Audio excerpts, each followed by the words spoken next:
Capítulo 115. O primeiro anel. Eu, Kioran. Eu e todos os outros seguimos Sebastian por alguns corredores em silêncio. Lilith seguia ao meu lado na frente sem desenroscar do meu braço, atrás seguia Arzachel e Inna lado a lado e por último todo o resto. O que será que os monstros tanto querem? Depois de 2 ataques em tão curto tempo até mesmo eu fiquei curioso, disse Seiger de trás. O problema é que monstros não deveriam ter inteligência, claramente não é o que vimos, disse Hector. Foi uma ação em conjunto, enquanto os feiticeiros estavam aqui dentro eles estavam lá fora, acredito que eles serviram apenas como distração enquanto os feiticeiros procuravam o que quer que fosse aqui, disse Arzachel. E eles foram mandados por quem? Sobre o meu ponto de vista apenas deuses poderiam controlar aquelas criaturas, a não ser que feiticeiros tenham desenvolvido essa habilidade também, disse Vanessa. O que pode nos dizer sobre isso, Lilith? Perguntou Seiger. Também recebemos ataques desses mesmos monstros e de outros, então não, meu mestre não está por trás disso, disse Lilith calmamente sem se virar. Ela parecia se esforçar para manter as aparências. Eu gostei disso. E por que deveríamos acreditar em você? Perguntou Vanessa. O que ela ganharia mentindo? Ela quase morreu com isso, não é suficiente para você? Perguntei virando de lado em defesa dela. Antes que ela pudesse dizer qualquer coisa, Vanessa olhou para o lado e cessou as perguntas. Entramos em um quarto comum desses de casal com um grande tapete no chão.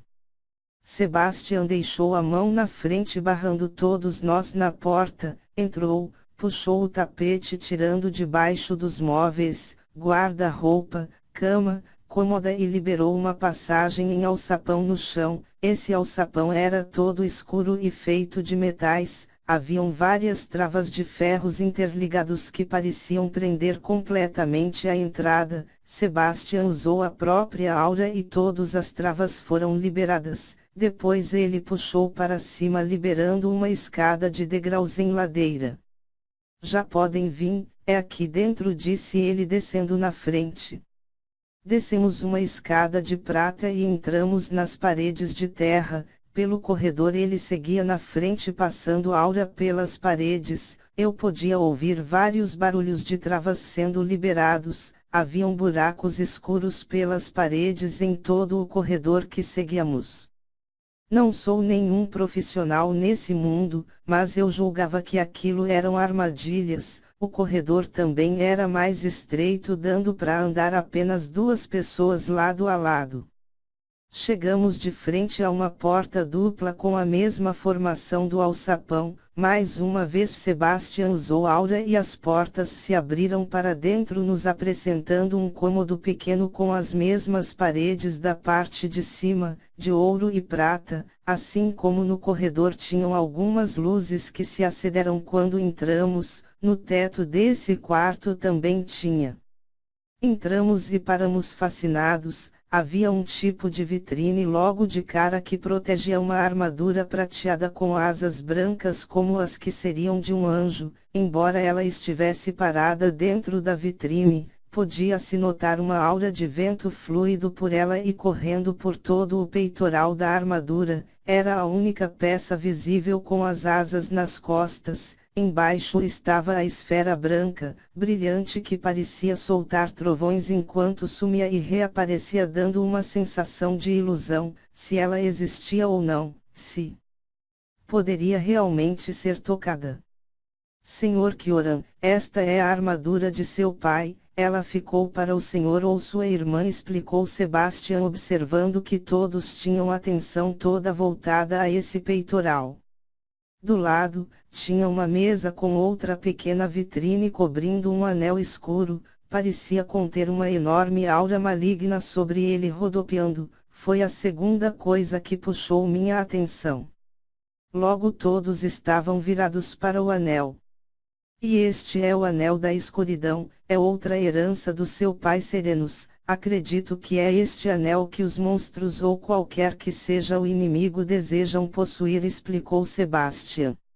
O que esse anel faz exatamente? Ele não deveria ser do Deus das Trevas. Para mim é que parece, disse, e olhei para Lilith, que estava impressionada tanto como os outros.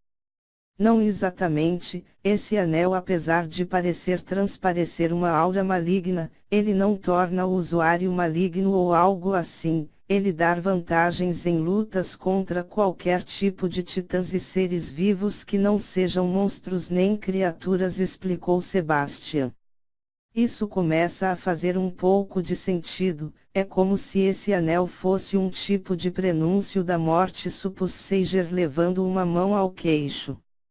Isso pode explicar porque as criaturas o quererem, concordou Hector. Essas criaturas não têm inteligência para saber o que isso faz, nem tampouco devem poder usar, elas trabalham para alguém, disse Arzachel. Esse lugar é seguro para ele? Perguntei olhando Sebastian. Senhor Kioran, mesmo que eu caia em batalha, eles não conseguiram acessar tão facilmente essa sala, o senhor pode levar na sua aura se desejar, eu não aconselho ainda, embora o senhor esteja um pouco forte, ainda não pode proteger a si mesmo sozinho nem aos seus maiores bens. Esse anel também não pode cair em mãos de titãs normais ou de seres humanos, explicou Sebastian.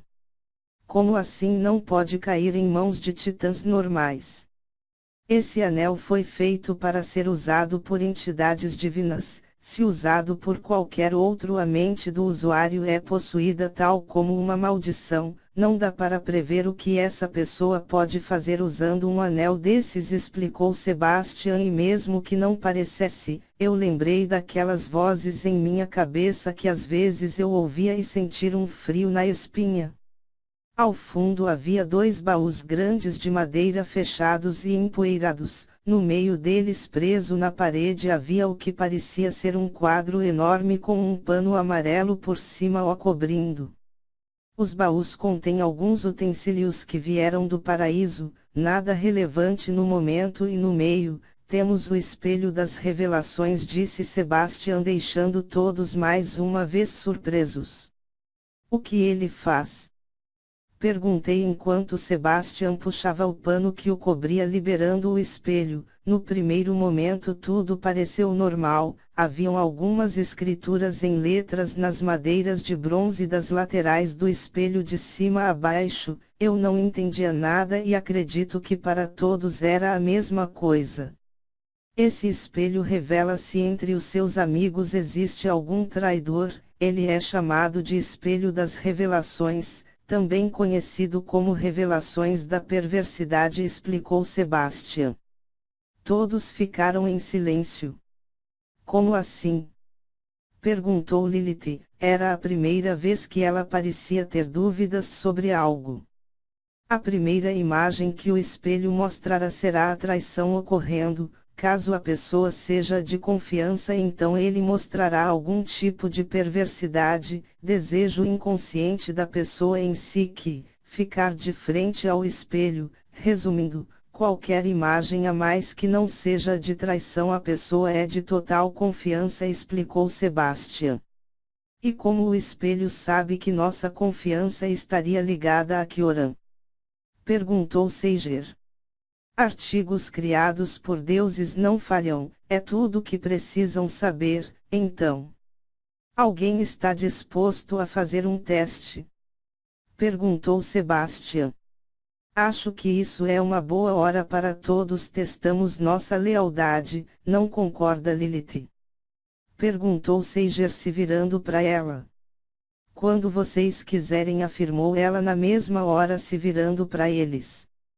Então deixe-me começar, disse Hector, dando um passo à frente.